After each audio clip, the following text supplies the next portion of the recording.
Bismillahirrahmanirrahim. Assalamu alaikum dear student. Hope you all are going well. Welcome back on my YouTube channel Knowledge Caption. Lesson number 36 है हमारे पास fundamentals of public relation MCM 401 की हमारे पास final terms की series चल रही है। इसका टॉपिक है लेसन नंबर 36 का टॉपिक आपके सामने है स्क्रीन के कम्युनिकेशन कॉन्सेप्ट एंड थ्योरी। जिसमें हम लोग डिटेल पढ़ेंगे। इसके डिटेल से आने से पहले मेरी आप सब लोगों से रिक्वेस्ट है, अगर तो आप लोग इस चैनल पे न्यू है, इस प्लेटफॉर्म पे न्यू है, तो काइंडली नॉलेज कैप्शन चैनल को सब्सक्राइब करें, वीडियोस को लाइक करें। इसमें इंशाल्लाह आपको बहुत ज़्यादा डेटा मिलेगा। फाइनल टर्म के नोट्स भी मैं शेयर कर दूंगी जो आप लोगों के लिए एग्जाम्स के लिए बहुत हेल्पफुल होंगे कि किस तरह आप जो है अपने क्विज के बाद जो शॉर्ट क्वेश्चन आते हैं आपको अब और जो 5 नंबर्स के क्वेश्चन आते हैं आप उसको किस तरह से डील कर सकते हैं। इंशाल्लाह वो नोट्स भी ये फाइनल टर्म की सीरीज कंप्लीट होने के बाद शेयर कर दिए जाएंगे। इसमें मिड टर्म के नोट्स भी मैंने शेयर कर दिए हुए हैं। ठीक है, तो आते हैं इस टॉपिक की तरफ के सबसे पहले तो एक जो स्टूडेंट है उसको PR के डिपार्टमेंट में जाने से पहले एक तो कम्युनिकेशन का पता हो, दूसरा थेरीज का पता हो। अगर प्रीवियस लेसन आप लोगों ने सुना हो तो इसमें थेरीज के बारे में मैंने बताया है जो कि थेरीज के अंडरस्टैंड करते हुए हम PR पर किस तरह से उसको इम्प्लीमेंटेशन करते हैं, किस तरह से उन थेरीज को बेस बनाते हुए, उन मॉडल्स को समझते हुए, बेस बनाते हुए किस तरह हम PR के डिपार्टमेंट में उससे हेल्प ले सकते हैं। ठीक है, तो जब तक आपको इसके कॉन्सेप्ट और इसके मीनिंग्स इसके पता नहीं चलेगा रोल क्या है जो इसमें PR में प्ले करता है, तो तब तक आप PR को डिपार्टमेंट को अच्छे से नहीं ले सकेंगे और ना ही इसकी जो वैल्यूएबल रिजल्ट आप चाह रहे हैं, जो बहुत अच्छे रिजल्ट चाह रहे हैं, वो आपके लिए मुश्किल हो जाएंगे गेन करना। ठीक है, आपकी टारगेट अचीव करना थोड़ा मुश्किल हो जाएगा। तो इसमें सबसे पहले हम लोग देखते हैं कि जो अप्लाई करना है हम लोगों ने, जो प्रिंसिपल अप्लाई करना चाहिए कंज्यूमर जो बिहेवियर है, ठीक है, उनके ऊपर कौन से प्रिंसिपल है जो हमें अप्लाई करने चाहिए। एक तो प्लेसेंट इन्वायरमेंट होना चाहिए, इफेक्टिव होना चाहिए। जितना भी आप मैसेज जो है वो किस तरह से होगा, जब अंडरस्टैंड होगा तो उसकी लर्निंग भी इंक्रीज होगी, नॉलेज होगा। ठीक है, ये सारी चीज़ें हैं, ये कुछ पॉइंट्स हैं जिसे हम लोग अंडरस्टैंड करते हुए, जिन पर हम लोग फॉलो करते हुए, इन प्रिंसिपल को फॉलो करते हुए हमें अप्लाई करना है कंज्यूमर बिहेवियर पर। ठीक है, ये सारे प्रिंसिपल्स हैं जिन्हें हमें अप्लाई करना है। ठीक है, ये इसके बाद हम लोग जो आगे नेक्स्ट चलते हैं, इसमें ये है कि रिसर्च एंड परसुएशन। मैंने आप लोगों को बताया था 33 लेसन में हम लोगों ने पढ़ा था कि PR एंड रिसर्च आपके लिए उतनी ही ज़रूरी है। डेवलपमेंट के लिए रिसर्च बहुत ज़्यादा ज़रूरी है। अगर आप लोग डेवलपमेंट चाह रहे हैं, रिसर्च के बिना डेवलपमेंट पॉसिबल नहीं है, इसलिए डेवलपमेंट के लिए रिसर्च बहुत ज़्यादा ज़रूरी होता है। तो लेसन नंबर 33 आप लोगों ने सुना होगा रिसर्च एंड PR। तो उसी को लेके हम आगे चलते हैं कि जब हमें रिसर्च करनी है तो हमें परसुएशन कैसे करनी है, क्योंकि परसुएशन के बिना भी रिसर्च नहीं हो सकती, क्योंकि हमें प्रॉब्लम स्टेटमेंट चाहिए होता है। इसमें सबसे पहले जो हमारे पास आता है रिसर्च क्रिटिकल क्या आता है, इसमें क्या होना चाहिए, एक तो अंडरस्टूड होना चाहिए कि रिसर्च जो है वो हमेशा क्रिटिकल होती है तमाम उन एरियाज़ में जहाँ पे पब्लिक रिलेशंस होती हैं।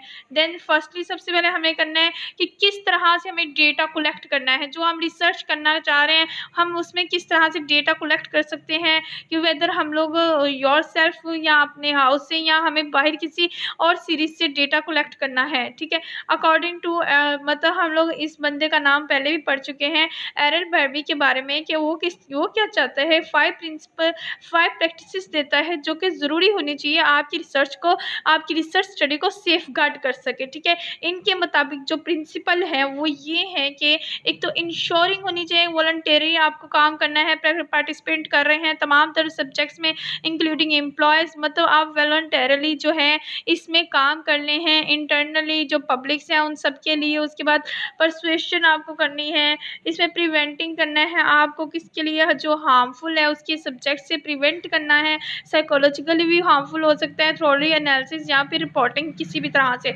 इन सब चीज़ों से आपको क्या करना है, प्रिवेंट करें, प्रोटेक्टिंग करनी है आपको। पार्टिसिपेट्स करना से कहाँ से हमें प्रोटेक्ट करना है, जहाँ से अनोनिमिटी हो और हमें कॉन्फिडेंटली या फिर later according where research identify participant but does not reveal information. हमें हर उस जगह से जहाँ से इंफॉर्मेशन के सोर्सेज को हमेशा रिवील करना चाहिए, ठीक है। उसके बाद हमें प्रोटेक्ट करना चाहिए उन सारी चीज़ों से जिसे हम लोगों ने पढ़ा है। अवॉइड करना चाहिए हमें डिसीविंग पार्टिसिपेंट से, जैसे something not always possible but highly desirable, ठीक है। तो वो हर चीज़ पॉसिबल नहीं होती लेकिन हाईली डिज़ायरेबल के मुताबिक हमें रिजल्ट मिल सकते हैं। Reporting and analysis result fairly and accurately so rather are not misled by the findings, ठीक है। इस तरह होना चाहिए कि आपकी जो है वो मिसलीडिंग का शिकार ना हो। तो ये कुछ एरल बर्बी थे जिन्होंने 5 एलिमेंट्स 5 प्रिंसिपल्स दिए हैं जिनको यूज़ करते हुए हम अपनी रिसर्च की जो स्टडी है उसे सेफगार्ड कर सकते हैं, उसे हम लोग हाईली डिज़ायरेबल रिजल्ट गेन कर सकते हैं, ठीक है। नेक्स्ट हमारे पास अगर सेकेंडली हम देखें तो इसमें क्या होता है कि रिसर्च इन्वॉल्व होती है कहाँ, एक्चुअल जो होती है cumulations and storage of information पे। थर्डली हम देखें तो as to how research information is used, किस तरह हम रिसर्च को यूज़ कर सकते हैं। हाउ आर पीयर प्रैक्टिशंस जो होते हैं हैम्पर्ड होते हैं अपने इफेक्ट्स के साथ जो कि इन्फ्लुएंस करते हैं मैनेजमेंट को, किस तरह से कर सकते हैं। सबसे पहले lack of access to management, एक तो वो लैक होते हैं इस चीज़ के कि वो मैनेजमेंट तक एक्सेस हासिल करे, ठीक है। उसके बाद रिस्ट्रेंट ऑन इंफॉर्मेशन कलेक्शन, जो उन्होंने इंफॉर्मेशन कलेक्शन की है उसमें कुछ रिस्ट्रेंट होती है हमारे पास। फिर हम लोग आगे आगे की बात कर रहे हैं रोटलेक्स टू डिसमिनेशंस ऑफ, किस चीज़ की होती है, टाइमली की एक्यूरेट इन्फॉर्मेशन की, कि हमारे पास टाइमली एक्यूरेट इन्फॉर्मेशन हो इस चीज़ की हमारे पास होती है। उसके बाद जो हमारे पास होती है a narrow definition of the rule of public relation. Rule of public relation की हमारे पास क्या होती है कि नैरो सी डेफिनेशन होती है। पब्लिक रिलेशन रिस्पॉन्सिबिलिटी की अगर हम बात करें करप्शन ऑफ जजमेंट आ जाती है इसमें, जैसे कि dispute is not our facts, जो डिस्प्यूट होते हैं वो फैक्ट्स पर नहीं होते।